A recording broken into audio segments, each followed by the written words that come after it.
The rust never slept. It was the first and last lesson of the orbital scrapyards, a truth that hung in the silence between the metallic groans of dying starships.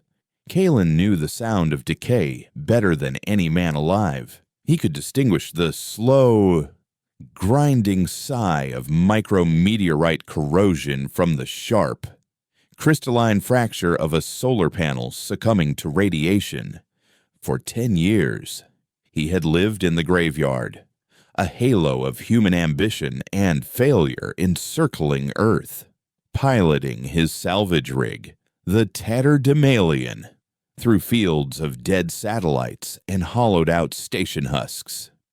He was a junk man, a ghost haunting the attic of the world, and he preferred the company of ghosts to the incessant noise of the planet below.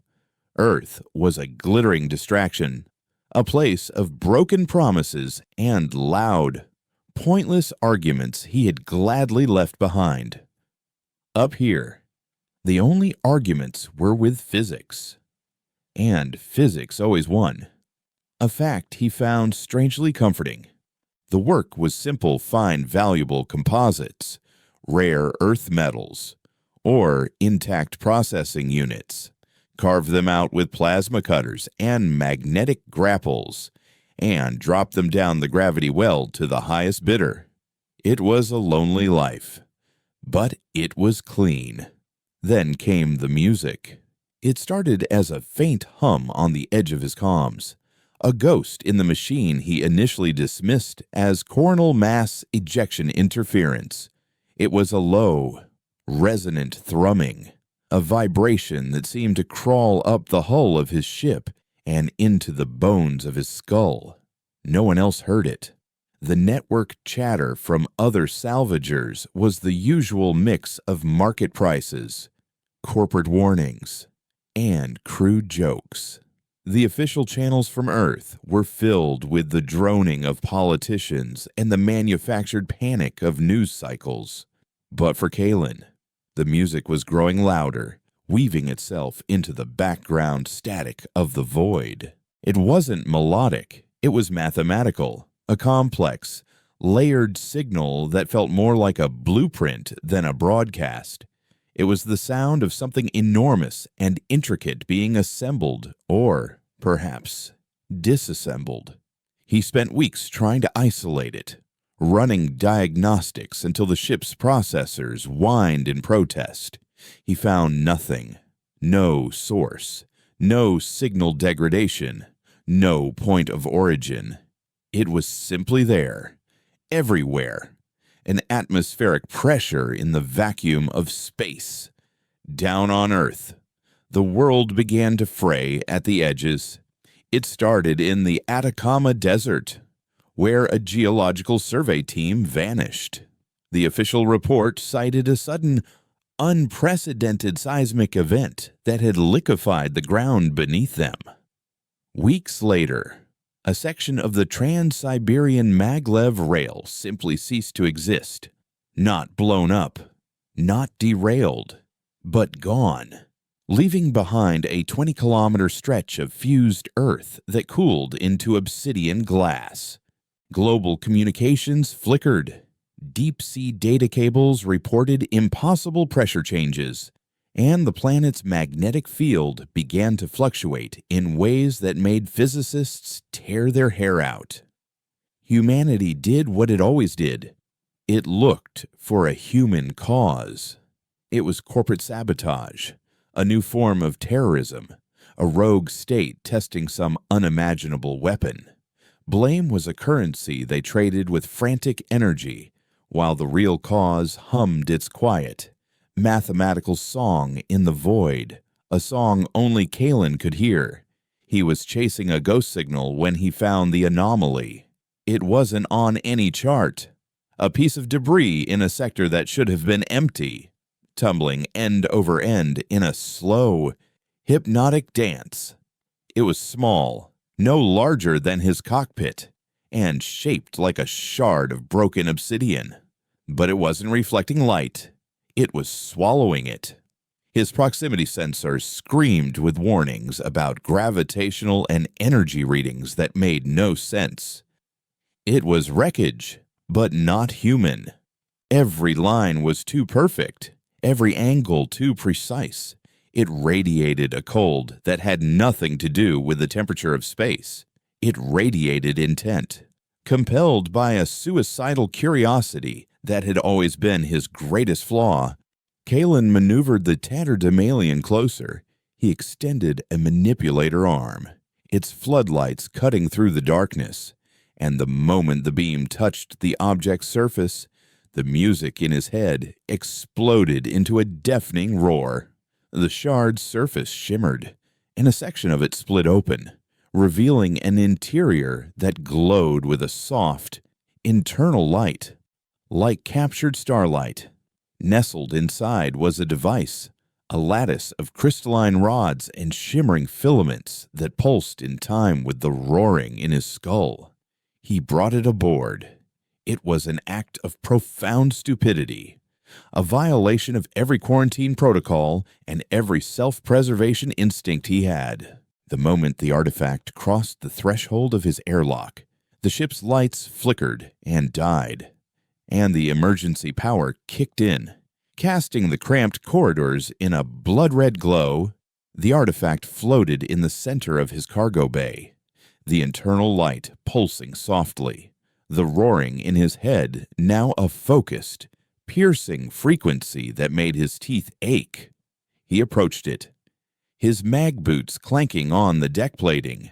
It wasn't a weapon. He felt that with an unnerving certainty. It was a tool, a key. He didn't know what possessed him to reach out, but his gloved fingers had barely grazed the crystalline lattice when the filaments lashed out. Not like snakes, but like light, phasing through his glove and into his skin. The pain was absolute. It was not the pain of a burn or a cut, but the pain of being rewritten. His vision dissolved into a storm of geometric patterns. His thoughts unspooled into raw data, and every memory he possessed was cataloged, dissected, and filed away by an intelligence so vast and cold it felt like a law of nature. He felt his own consciousness being stretched thin, a single drop of ink in an infinite ocean of information. He saw Earth not as a world of nations and people, but as a complex biological machine, a lattice of life and energy. And he saw the others, the architects, as they saw it a temporary resource node, a beautiful but inefficient arrangement of matter and energy that needed to be optimized. They weren't destroying his world, they were harvesting it, breaking it down into its constituent parts to build something new, something perfect. It was not an act of malice. It was an act of cosmic industry. And the key in his cargo bay, the conductor now fused to his nervous system, was one of their tools. A neural interface that allowed a user to perceive and manipulate the fundamental frequencies of matter. He was screaming, but he made no sound as his mind shattered and then reformed, different, broken, and terrifyingly clear. He woke up on the floor of his bridge, the red emergency lights still painting everything in shades of apocalypse. The roaring in his head was gone, replaced by a crystalline silence.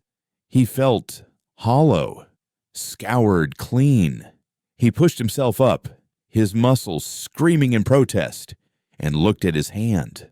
The glove was melted away. And beneath it, his skin was laced with iridescent, silvery lines that pulsed with a faint inner light. The filaments of the conductor now a part of his biology. He stumbled to the cockpit viewport and looked out at the graveyard, and his breath caught in his throat. He no longer saw just debris. He saw the intricate dance of gravity, the faint energy signatures of dormant systems, the stress fractures in metal invisible to the naked eye. He saw the world as a symphony of flowing energy, and he could distinguish every instrument. He turned his gaze to Earth, and the beauty of it almost brought him to his knees. It was a blazing sun of interconnected systems, a web of life, electromagnetism, and consciousness so complex and vibrant it made his heart ache. But now he could also see the shadows. He saw dark lines spreading across the planet like cracks in glass. Areas where the symphony was becoming dissonant, where the fundamental frequencies of matter were being dampened and undone. He could see the architects' work. He saw their unseen machinery, vast engines operating on a dimensional level beyond human perception, sinking their tendrils deep into the planet's core, methodically silencing the music of his world. They weren't coming. They were already here. The disasters, the disappearances, the glitches in reality, they were the sounds of the factory floor, the grinding of the gears of a cosmic harvest. He was the only one who could see it, the only one who could hear it. He was a junkman who had accidentally picked up the master key to the demolition site. He looked at the planet below, at the 7 billion souls going about their lives, utterly oblivious to the fact that their world was being systematically erased, and a feeling he hadn't felt in a decade washed over him rage. It was a cold, quiet fury, as silent and vast as the void itself. The rust was coming for everyone, and he was the only one who knew how to hear it creeping in. He went to his comms panel, his fingers hovering over the distress frequency. What could he even say? That he could see the soul of the world and that it was being devoured by invisible gods of industry. They would lock him away. No, he couldn't tell them. He had to show them. His eyes fell upon a schematic of the tatterdemalion on a secondary screen. He saw the ship's power core, the plasma conduits, the magnetic grapples, but he saw them differently now. He didn't see machines. He saw instruments waiting for a musician. The conductor in his veins hummed in resonance, and an idea, terrifying and insane, began to form in his mind. The architects thought humanity was just part of the raw material, a noisy biological byproduct of the planet they were claiming. They had made a catastrophic miscalculation. They had left one of their tools lying around, and a primitive had just picked it up. He wasn't a soldier. He wasn't a hero. But he knew how to break things. And he was about to learn how to break things on a scale that would make gods take notice. The music of the harvest was playing, but Kalen was about to add his own discordant, violent solo.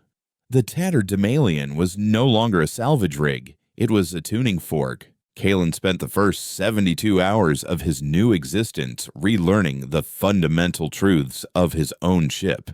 He didn't pilot it with joysticks and thrust controls anymore. He wore it like a second skin.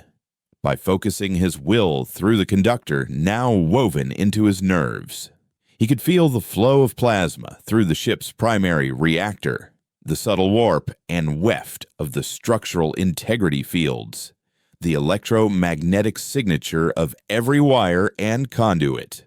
He learned to manipulate them not with commands, but with resonance.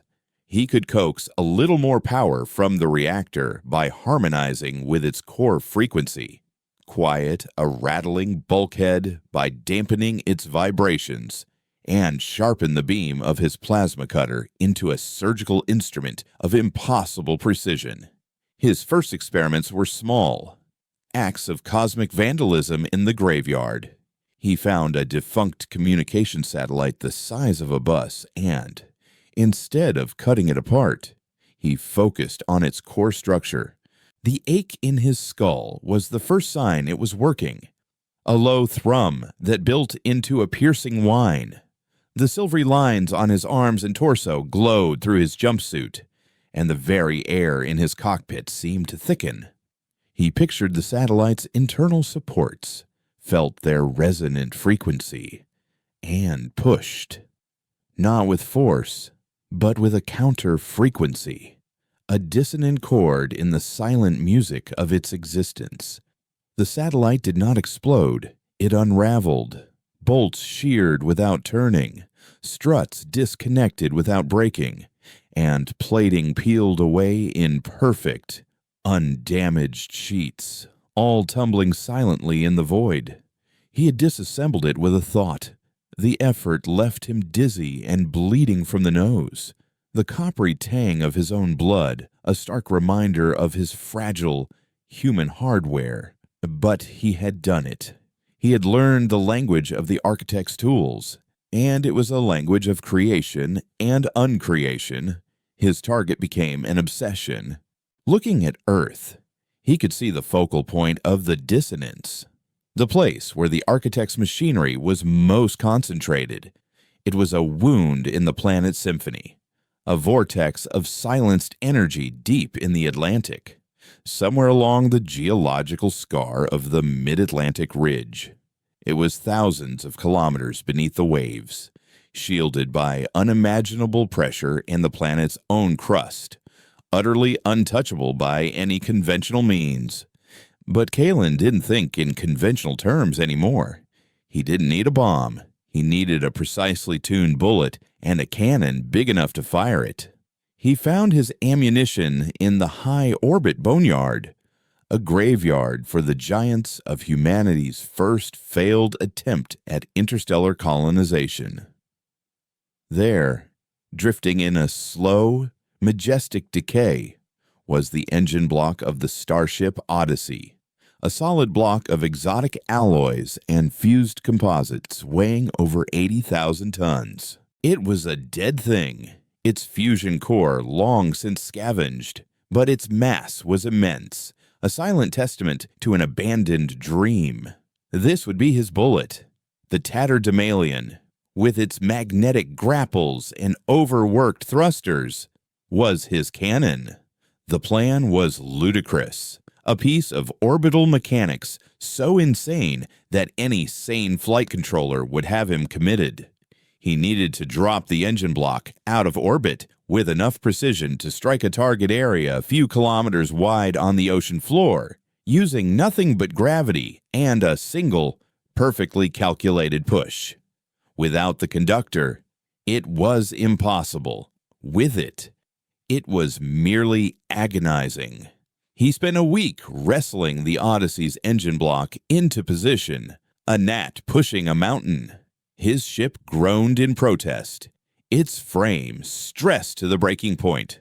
Once it was in the correct orbital trajectory, the real work began. He latched the tatterdemalion onto the colossal piece of junk, a parasite on a dead whale, and began the tuning process. This was no satellite.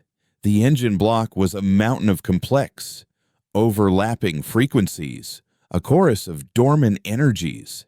To move it, to give it the precise push it needed, he had to harmonize with all of it at once. He rerouted his ship's main power, not to the engines, but directly into the conductor filaments in his body. He became the interface, a living conduit for the entire output of a fusion reactor. The red emergency lights in his cockpit seemed to dim as the silvery lines on his skin erupted in a blaze of white-hot light. The pain was beyond anything he had ever known, a supernova behind his eyes. He felt his consciousness dissolve, his sense of self bleeding into the cold, dead metal of the engine block. He was Kalen. He was the tatterdemalion. He was the Odyssey. He was a singular will bound to 80,000 tons of useless metal. He saw his target in his mind's eye, the dark wound in the Atlantic. And with a scream that was both silent and deafening, he pushed, not with his ship's thrusters, but with a wave of pure kinetic force, a single, perfectly tuned gravitational pulse that emanated from his body, through the ship, and into the engine block. The tatterdemalion was thrown backwards, its systems shrieking, its hull plates buckling. Below him, the engine block of the Odyssey began its long fall home, a meteor of vengeance aimed at an invisible enemy. The link shattered, and Kalen collapsed, his world dissolving into a universe of white-hot pain. He had fired the gun. Now all he could do was wait to see if the world noticed the bullet. Down on Earth, Dr. Eris Thorne was a professional pariah. He had been a rising star in the field of quantum physics until he published a paper on subharmonic resonance, a theory suggesting that matter and energy were not fundamental, but rather expressions of a deeper, more complex universal frequency. He proposed that if one could identify and manipulate these frequencies, one could theoretically alter the state of matter, transmit energy without a medium, or even create localized gravitational anomalies. His peers called it scientific heresy, a fanciful leap into metaphysics. He lost his tenure, his funding, and his reputation, and was relegated to a forgotten monitoring station in the Canary Islands, tasked with watching for magnetic field fluctuations, a job given to has-beens and crackpots. He was recalibrating a sensor array, nursing a cup of bitter coffee, when every alarm in his station screamed at once. A seismic event of impossible magnitude had registered in the deep Atlantic. It wasn't an earthquake. The signature was wrong. There was no tectonic slippage, no volcanic pressure release. It was a percussive impact, sharp and impossibly focused. Simultaneously, the planet's magnetic field, which had been behaving erratically for months, snapped back into perfect, textbook alignment, as if a source of immense interference had just been switched off. Every deep-sea sensor in a 1,000-kilometer radius had gone dark, obliterated. But just before they died, they recorded a final, nonsensical data point, a solid object, traveling at over 30,000 kilometers per hour, had struck the seabed. There was no crater. There was no tsunami. There was just a sudden, deafening silence in the deep ocean, and the birth of a new, stable, and utterly baffling energy field emanating from the impact point. It was as if a tumor had just been surgically removed from the planet. Aris stared at his screens, his heart pounding. It wasn't a natural phenomenon. It was too precise, too clean. It was an attack. But who possessed the technology to drop a meteor with the precision of a scalpel? He cross-referenced the orbital debris charts, his fingers flying across the keyboard. And there it was, an 80,000-ton chunk of debris. The engine block of the Odyssey had been deorbited less than an hour ago. Its trajectory was a perfect, unpowered descent. Impossible. It should have burned up or landed hundreds of kilometers off course. To achieve that kind of accuracy required a propulsive adjustment, a final push, of a magnitude no known technology could deliver. It was, he thought, with a tremor of intellectual terror and exhilaration, as if someone had just rung the planet like a bell. His theory, his subharmonic resonance, was the only framework that could even begin to explain it. Someone was out there, playing a song he was only just beginning to understand. Kalen woke to the smell of ozone and burning circuitry. He was slumped in his pilot's chair, his body a map of agony. His jumpsuit was charred where the conductor's energy had overloaded, and the silvery lines on his skin were now angry. Red welts. He had pushed himself too far, flirted with utter self-destruction. But as his vision cleared, he looked at his sensor readings from Earth, and a slow, grim smile spread across his face. The wound was healing. The dissonance was fading from the Atlantic, replaced by a clean, stable hum. He had landed a hit. He had hurt them.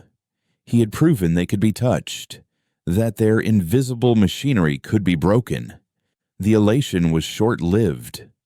A new sensation pricked at the edge of his expanded perception, a feeling that made the nascent hope in his chest turn to ice. It was a hole in the symphony, where the architect's work had been a dissonant chord. This was a pocket of absolute silence, a nullity, a patch of reality that had been deliberately and completely erased. It was moving, and it was moving towards him. He scrambled to his external camera, scanning the void. He saw nothing, but he could feel it. The conductor was screaming a silent warning in his nerves. This wasn't a ship. It was a presence, a localized unraveling of physical law. It was a security measure, a cosmic janitor sent to clean up a spill. He called it the Auditor. It had no shape, no energy signature his ship could detect, but through the conductor he could perceive it as a moving vortex of anti-frequency, a thing that didn't destroy matter but simply convinced it to stop existing. It was coming for him, the anomalous frequency that had dared to disrupt the harvest. He had declared war, and the enemy's first soldier had just stepped onto the battlefield. It was an enemy he couldn't see, couldn't shoot, and couldn't run from. His ship was crippled, his body was broken, but the Auditor was closing in, its absolute silence a far more terrifying threat than any roar of engines or blast of weapons. Kalen gripped the arms of his chair, the red welts on his skin beginning to pulse with a defiant, faint silver light. He had just proven he could break their machines.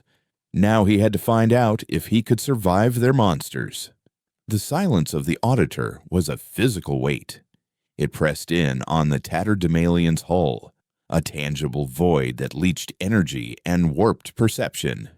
Kalen's sensors were useless, displaying a flat line of perfect, impossible nothingness where the entity should have been. Only through the conductor could he perceive it, a moving blight in the fabric of space-time, an absolute negation of physical law.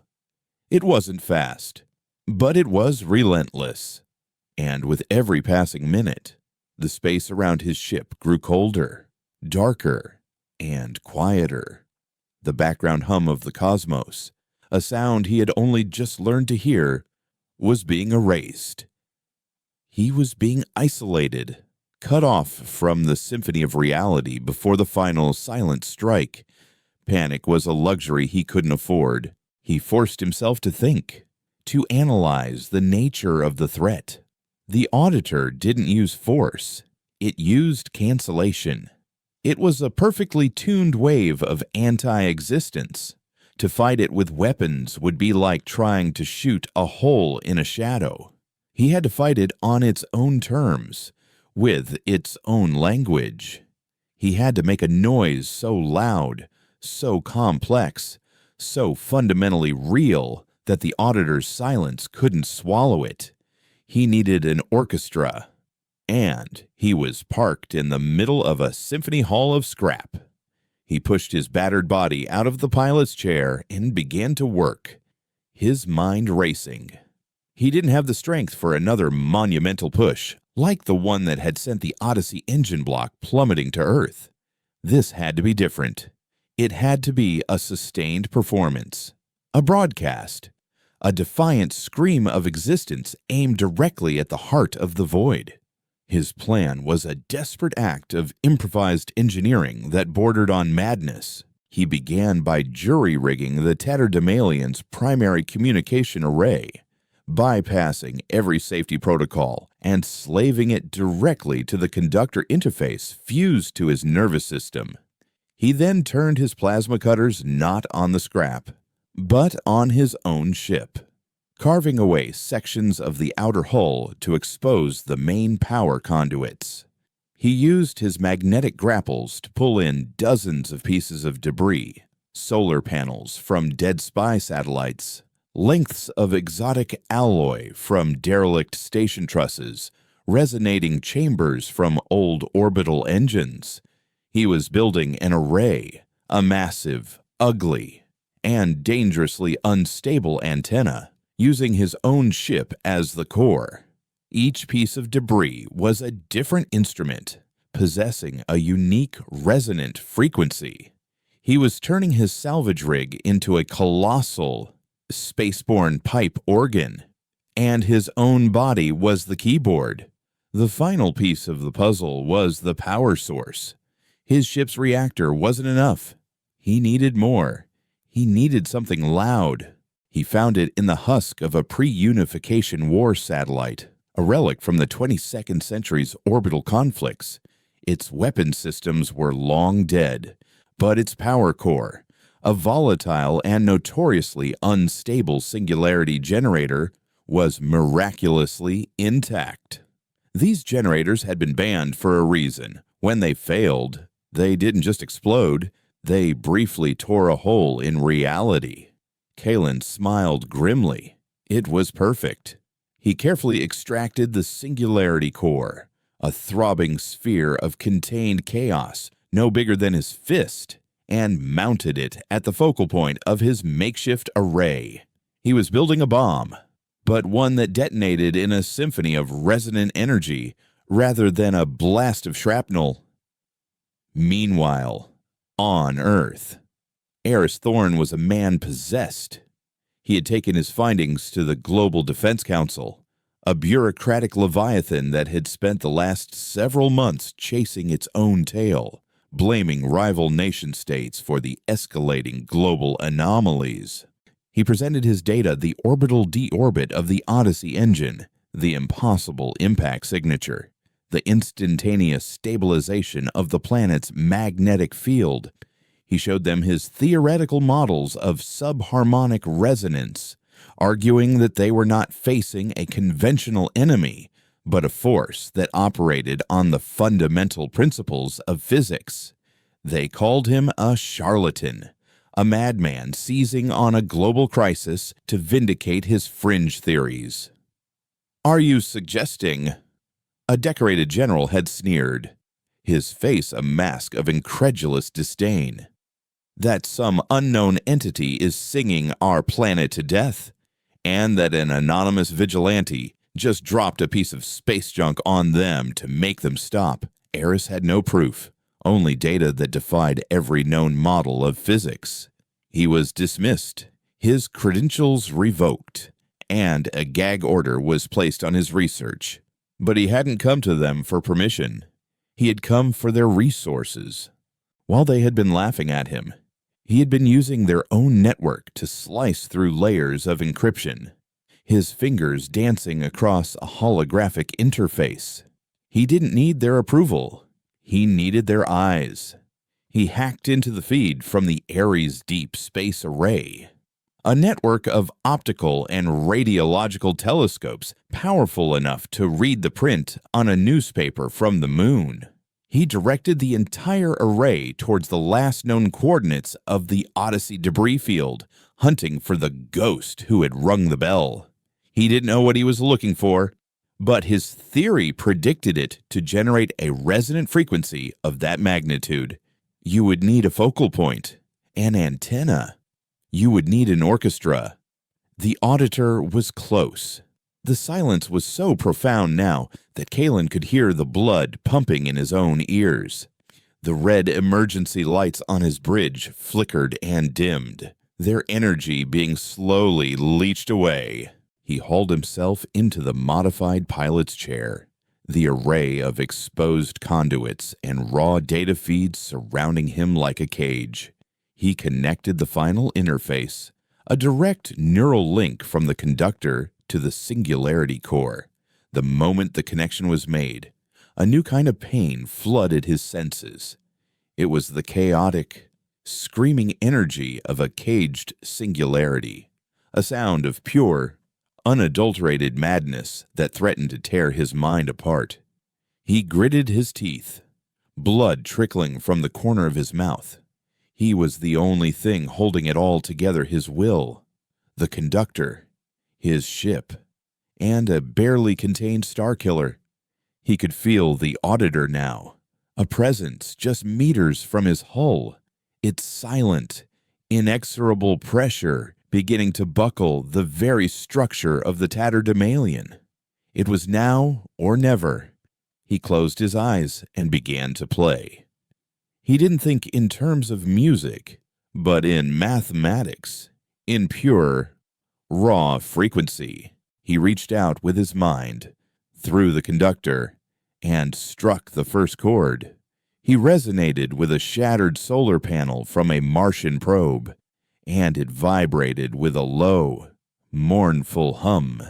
He added the high, clear tone of a crystalline data storage unit. Then came the deep, guttural bass of an old warship's armor plating, followed by the complex, chattering harmony of 100 smaller pieces of orbital debris. He was weaving a tapestry of sound, a shield of complex, interlocking frequencies. The silver lines on his skin blazed, and a wave of multicolored energy erupted from the array, a visible aurora of defiant existence. The silence wavered. For the first time, the Auditor's inexorable advance faltered. Kalen pressed his advantage, pouring more of himself, more of the Singularity's screaming power, into the broadcast. He wasn't just defending, he was attacking. He found the Auditor's own frequency, the perfect, flat note of its nullifying silence, and he began to build a counter-resonance, a chord designed not just to block it, but to tear it apart. He layered frequencies one on top of the other, building them into a crescendo of such complexity that it should have been impossible. The strain was immense. His ship's hull screamed as plates vibrated at a dozen different frequencies at once. The Singularity core fluctuated wildly, threatening to breach containment and swallow him whole. His own body was a battlefield, the ordered harmony of the conductor fighting against the raw chaos of the Singularity. He felt his consciousness fraying, his memories and sense of self beginning to unravel under the strain. He was a composer conducting a symphony that was actively trying to kill him, but he could feel it working. The silence was breaking. He could feel cracks appearing in the Auditor's perfect void, moments where the hum of the cosmos bled through. It was like watching a black hole begin to glow. He poured every last ounce of his will into one final, desperate crescendo.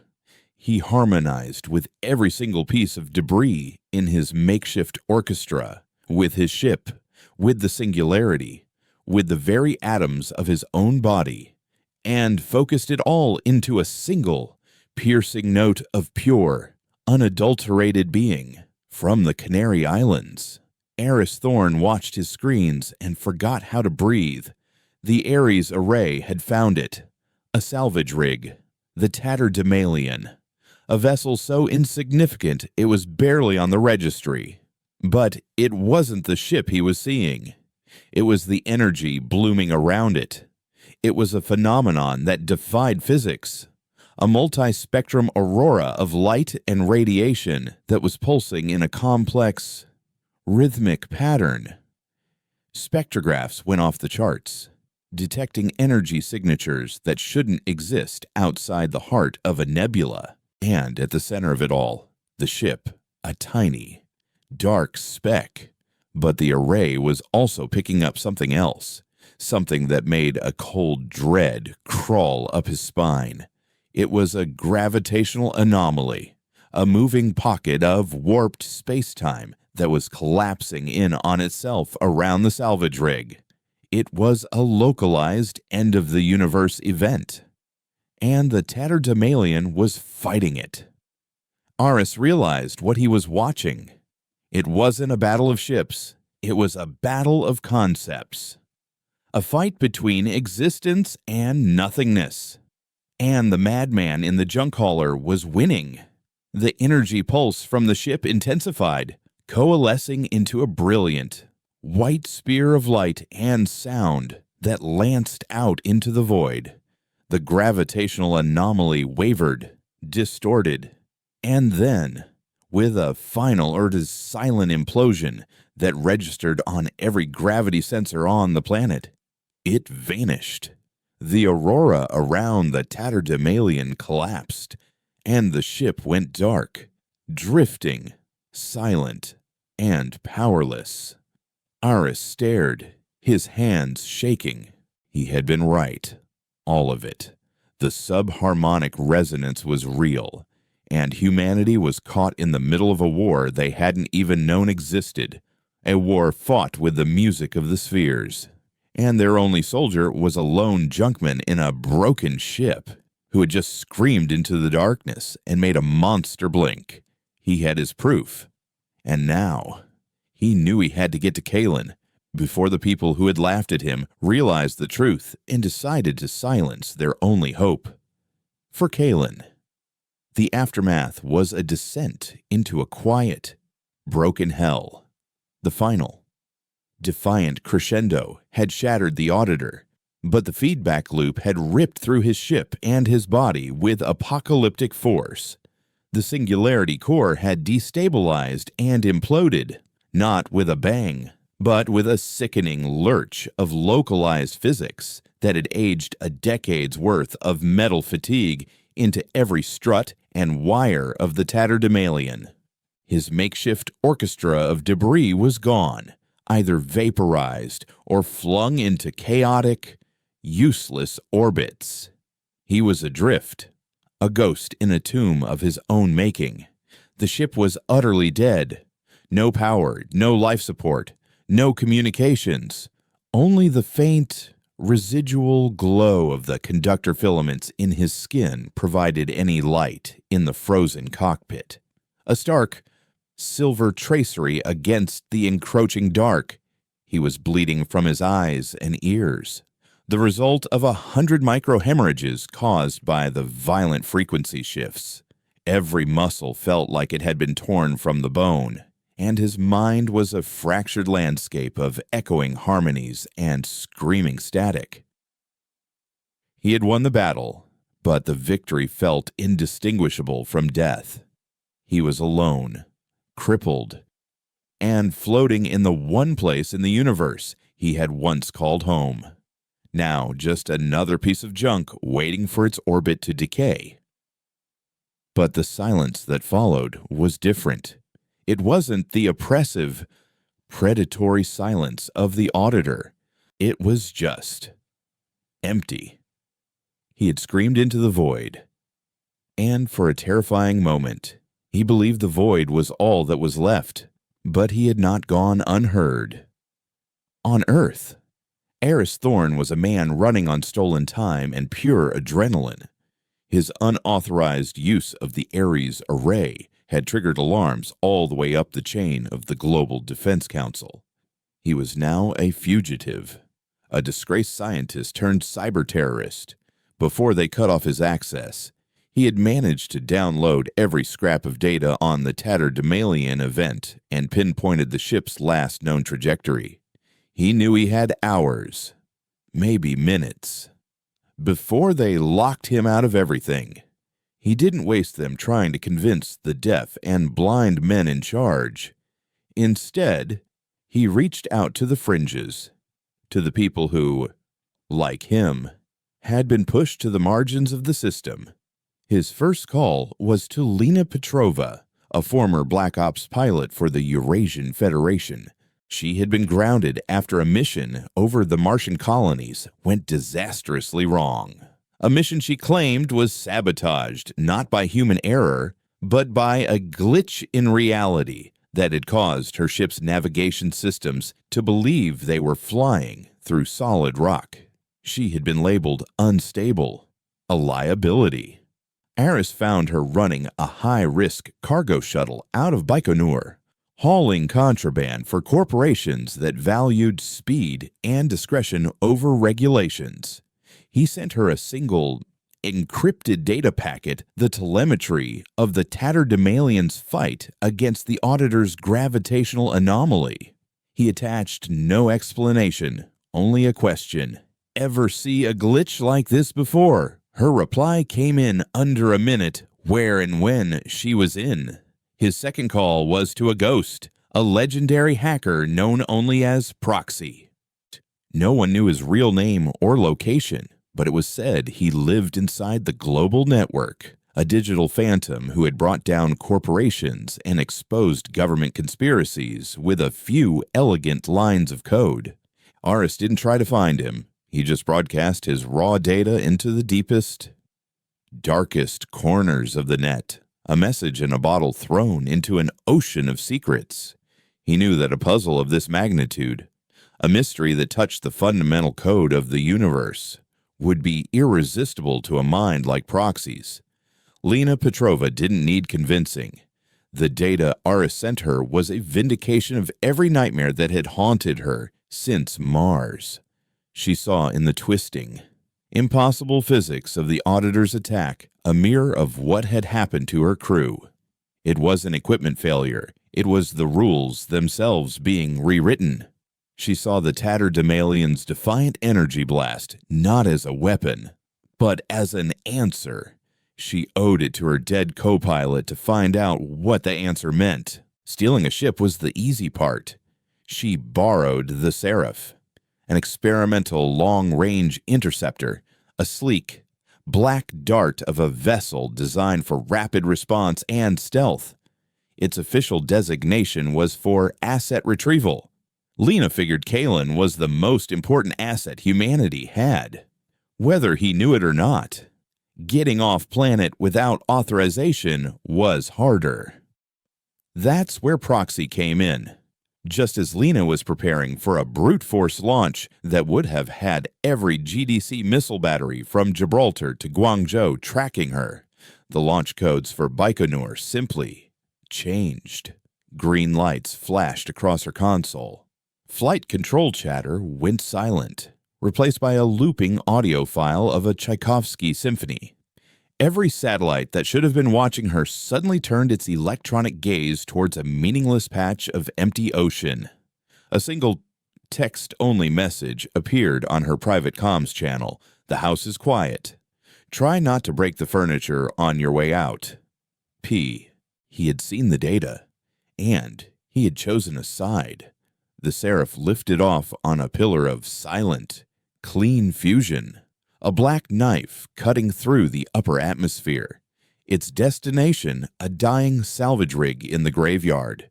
Kalen was fading. The cold was beginning to seep through the hull, and the recycled air in his cockpit was growing thin and stale. He had wedged himself against the viewport, watching his world, the beautiful, blazing sun of life, as it turned slowly below him. It was a good last sight. He had done what he could. He had landed one solid pinch on the chin of a god. It wasn't a bad way to go out. He closed his eyes, the silver lines on his skin dimming to a faint, tired glow. He was so lost in his slow surrender that he almost missed it. A flicker of movement against the starfield. Not a piece of debris. It was controlled. Deliberate. A ship. It was sleek, black, and utterly unlike the clumsy, functional vessels that populated the graveyard. It moved with a predatory grace, its engines burning with a clean, quiet efficiency. It pulled alongside the crippled Tatterdemalian, a hummingbird next to a dead beetle. His comms, which had been silent for days, crackled to life with a burst of static, followed by a woman's voice, calm and laced with an iron authority he hadn't heard since he'd left Earth. This is Pilot Petrova of the retrieval vessel Seraph. You are one hard man to find. Mr. Kalen, mind if we offer you a tow? For the first time in a decade, Kalen felt the sting of tears in his eyes. He wasn't alone. His scream had been answered. Getting him across was a delicate and dangerous operation. The Tatterdemalian was structurally unsound, and the residual energy from the singularity core made proximity a risk. Lena, with a pilot's skill that bordered on artistry, maneuvered the Seraph until their airlocks were meters apart. When they finally managed to cycle the lock and open the inner door, the sight that greeted her was of a man who looked more like a ghost than a survivor. He was gaunt, bruised, and covered in a network of angry, red welts that pulsed with a faint, silvery light. He was also, she noted with a professional's eye, standing. "The ship's dead," Kalen rasped, his voice rough from disuse. "But the Corps' library is intact, has all my sensor readings from the event." Lena nodded, her expression unreadable. "We'll get it. And you. My employer is very keen to talk to you." Kalen stumbled into the clean, sterile corridor of the Seraph, the contrast with his own dying ship so stark it made him dizzy. "Who's your employer?" he asked. The comm system on Lena's suit chirped, and a new voice filled the space. A synthesized, anonymous tone that was unnervingly calm. "That would be me," Proxy said. "And Dr. Thorne. We have a great deal to discuss. Mr. Kalen, you see, you've managed to get the attention of the demolition crew. The good news is, you've shown us they can be fought. The bad news is, they're sending in the foreman." As if on cue, a new alert flashed across Lena's console, fed directly from Aris Thorne's stolen data feeds. A new anomaly had been detected. It was different from the Auditor. It wasn't a nullity. It was a vast, complex energy signature, a geometric pattern of such scale and power that it dwarfed anything they had ever seen. It was coalescing in high orbit over the planet's dark side, a storm of impossible physics gathering strength. It had a purpose. It had a design. And it was broadcasting a signal, a clear, sharp, repeating frequency. It wasn't music this time. It was a command, an order of execution for the entire planet.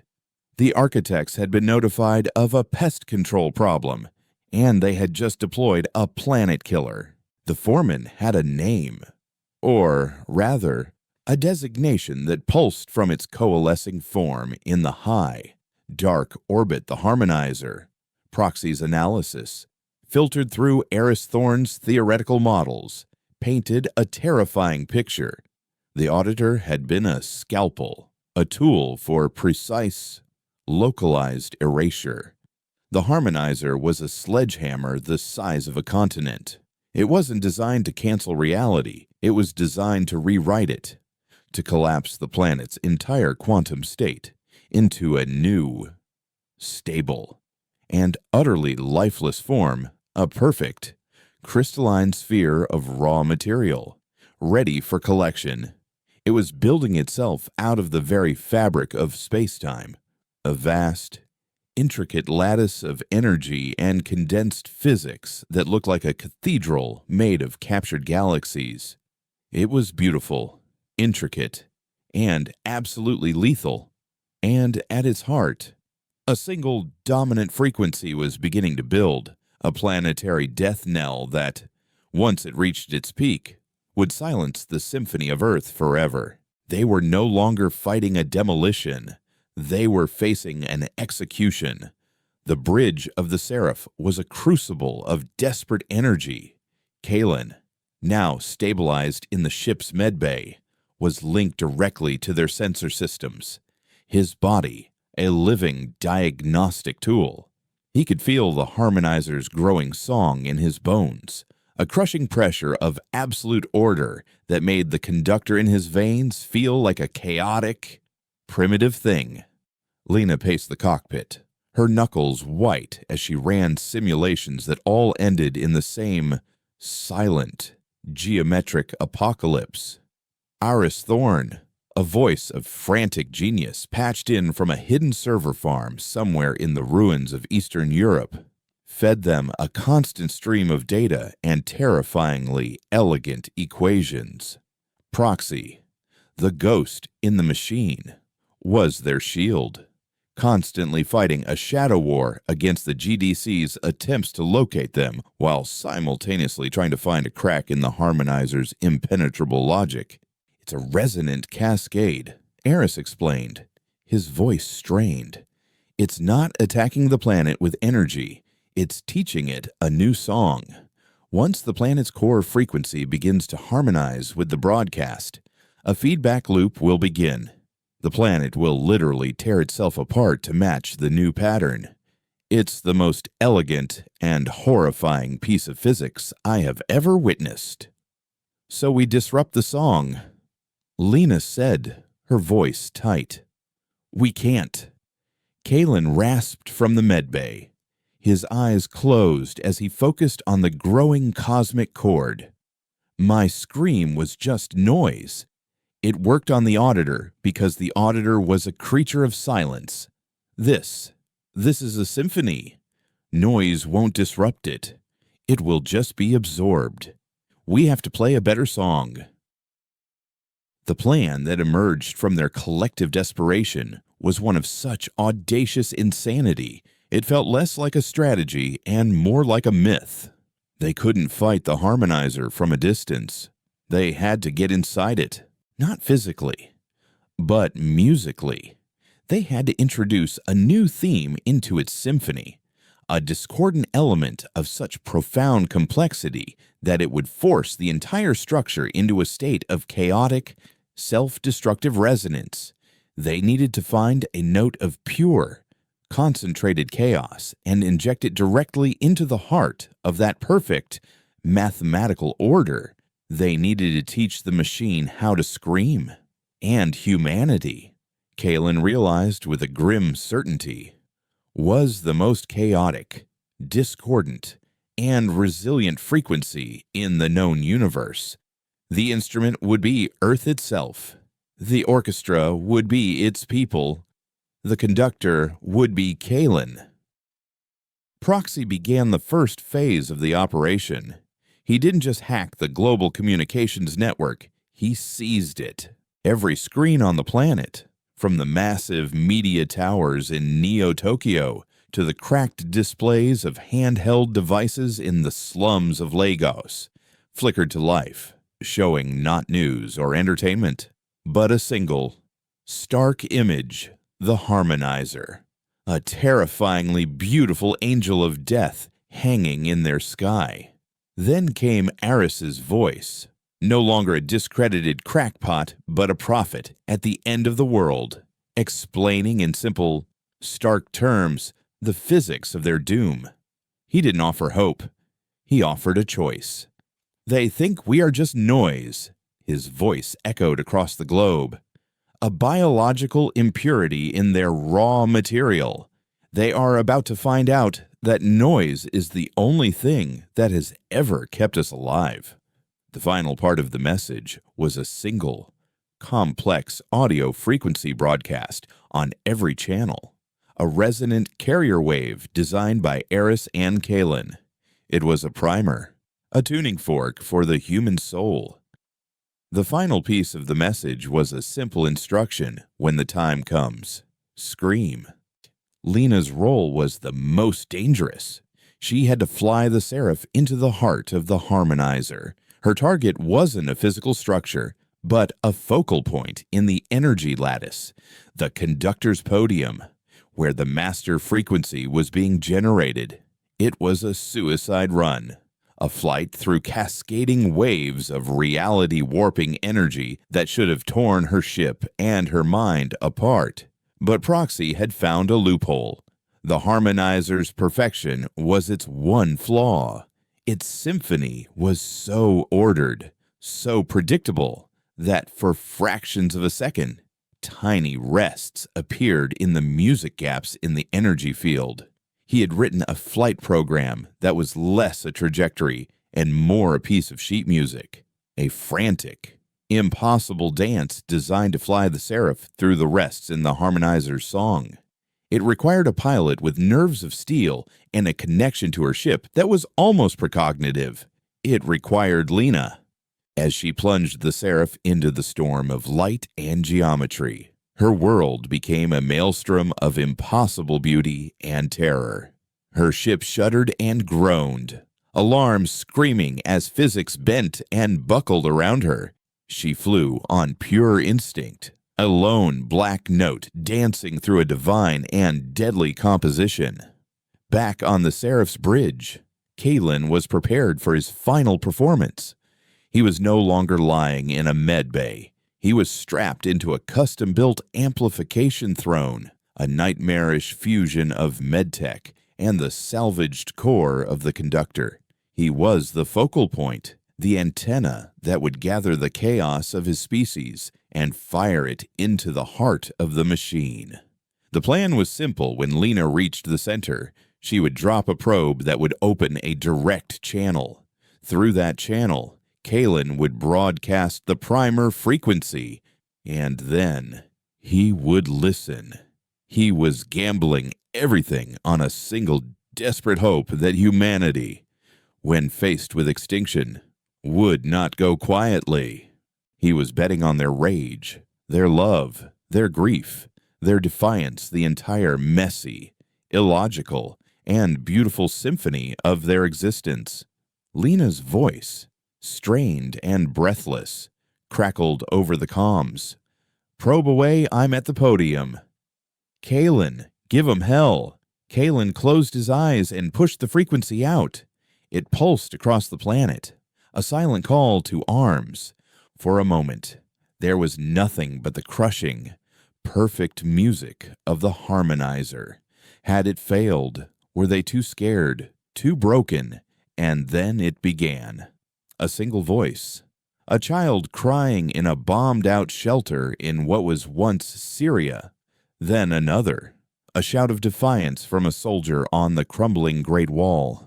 A lover's whispered promise in a flooded Venetian apartment. A doctor's prayer in a packed field hospital. It started as a trickle, then a stream, then a river, then a global or planet-wide tsunami of human consciousness. Every hope, every fear, every memory, every last ounce of will to live poured into Kalen. They screamed, they sang, they wept, they laughed, they lived. It was a cacophony, a chaotic, unstructured, and utterly beautiful noise. It was the sound of humanity's soul. The pain for Kalen was infinite.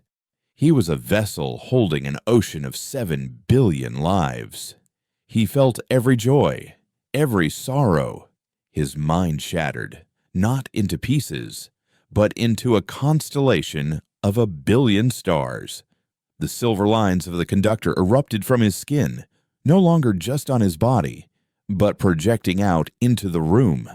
A corona of pure, chaotic life. He took that impossible noise, that glorious, terrible symphony of his species, and through the open channel, he aimed it directly at the perfect, mathematical heart of the harmonizer. It was not a counterfrequency. It was an infection, a logic bomb made of soul. The harmonizer had never encountered anything like it. Its perfect, ordered symphony was suddenly flooded with illogical, chaotic, and fiercely resilient data. The note of a mother singing a lullaby contradicted the pure physics of its core programming. The rage of a man defending his home introduced a variable it could not compute. It was like trying to solve an equation that had suddenly learned how to love and hate. The machine faltered. Its perfect music stuttered, discordant notes ripping through its structure. Cracks of chaotic, multicolored light spread across its geometric form. The death knell it was broadcasting began to warp, to twist, to fracture into 1 billion different, competing melodies. The harmonizer, The perfect instrument of a perfect order was trying to play the human song, and it was tearing itself apart in the process. With a final, silent, cataclysmic burst of light, the harmonizer shattered, its perfect geometry dissolving into a harmless, glittering cloud of cosmic dust that rained down on the earth like a promise of a new dawn. In the aftermath, the world was quiet. The shared moment of collective, defiant existence had changed everything. They had faced their executioner together, and in doing so, had become something new. Borders seemed less important. Old hatreds felt small and petty.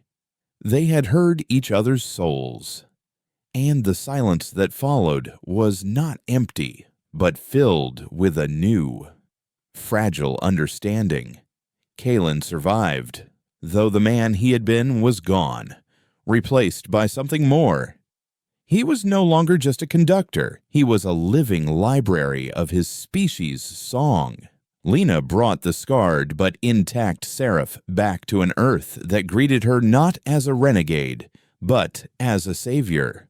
Eris Thorn stepped out of the shadows, his theories no longer heresy, but the foundation of a new understanding of the universe. And Proxy remained a ghost, his only message a simple, system-wide broadcast: we are still here. The architects were not defeated. They were an interstellar force of nature, and humanity had just broken one of their tools. They would be back, but Earth was ready now. They knew the nature of the war, and they had found their weapon themselves. In the orbital scrapyard, a new project began. They were not building warships. They were building amplifiers. Broadcast towers designed to channel the chaotic, beautiful music of humanity out into the void. It was a warning, a challenge, and a promise.